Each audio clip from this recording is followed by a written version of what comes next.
Satan.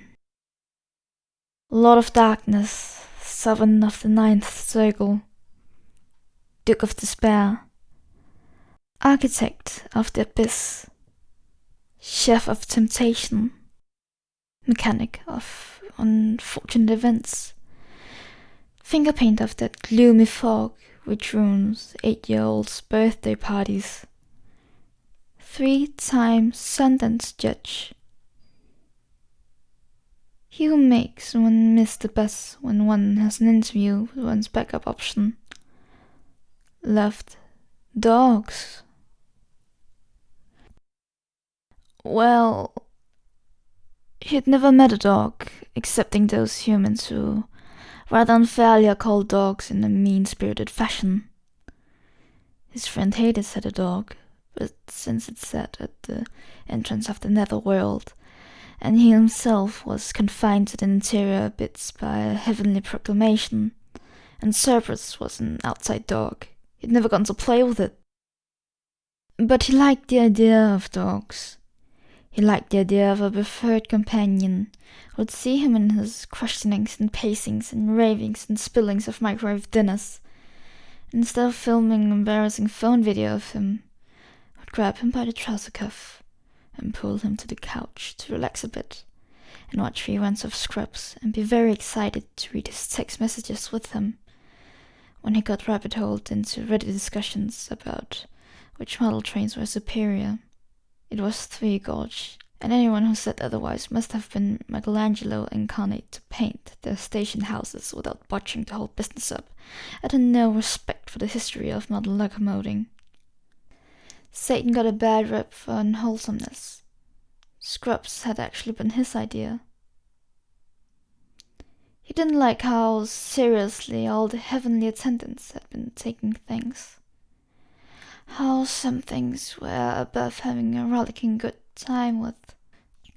So he pitched the idea of taking one of the most serious subjects in life and turning it into a bit of a romp.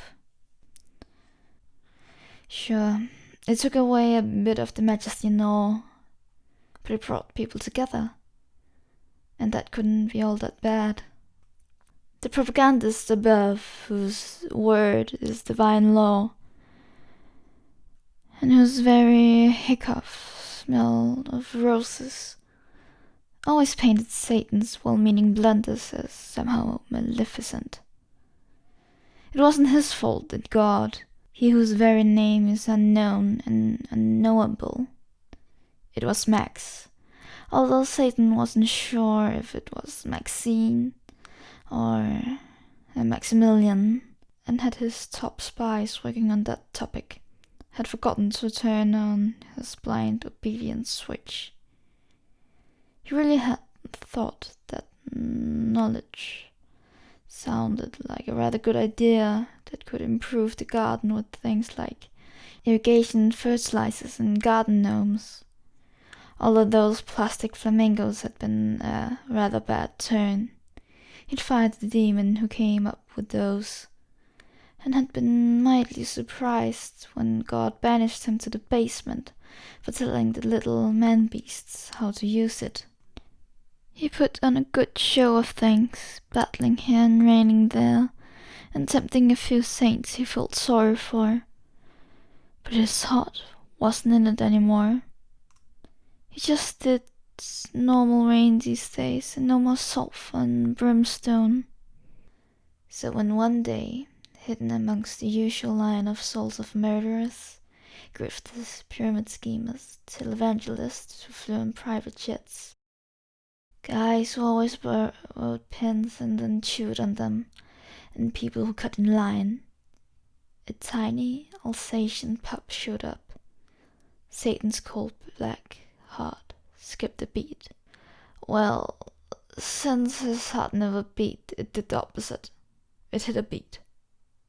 Like the kid at the talent show who turns an awkwardly sweaty start into a viral slam dunk when he nails the solo. Oh my me! Who's a bad little boy? Who's a bad dog? You are! Satan pranced over to the pup in that bow-legged, dog dance which humans perfected to show their playfulness.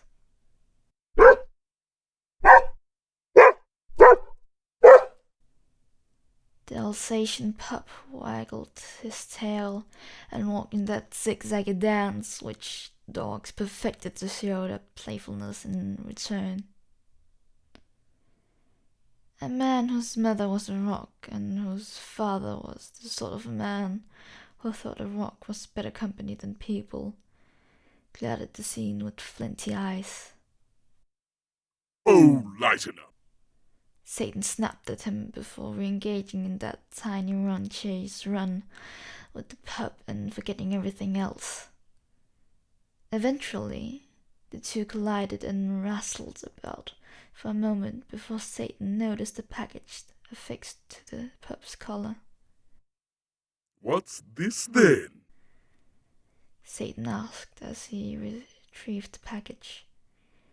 It glowed faintly with that bluish, goldish light that couldn't be found anywhere in the nether realm, except Satan's closet where he kept his old Lucifer robes, which he dry cleaned every Thursday. He opened the package slowly. Dear Lucy, maybe I was wrong about the whole apple thing. Watched your show and it was good. Having barbecue on Easter. Feel free to join. Max. P.S. HO train is best train. A Scrubs Season 3 DVD fell from the package. Satan's heart did that weird beating thing again, and his mouth got all tight and uncomfortable as the corners decided to relocate to greener pastures, closer to his ears for some odd reason. Come on, doggy. Who's hungry? I've got the entire lean cuisine collection. What should we call you? Beelzebub? Baphomet? Mr.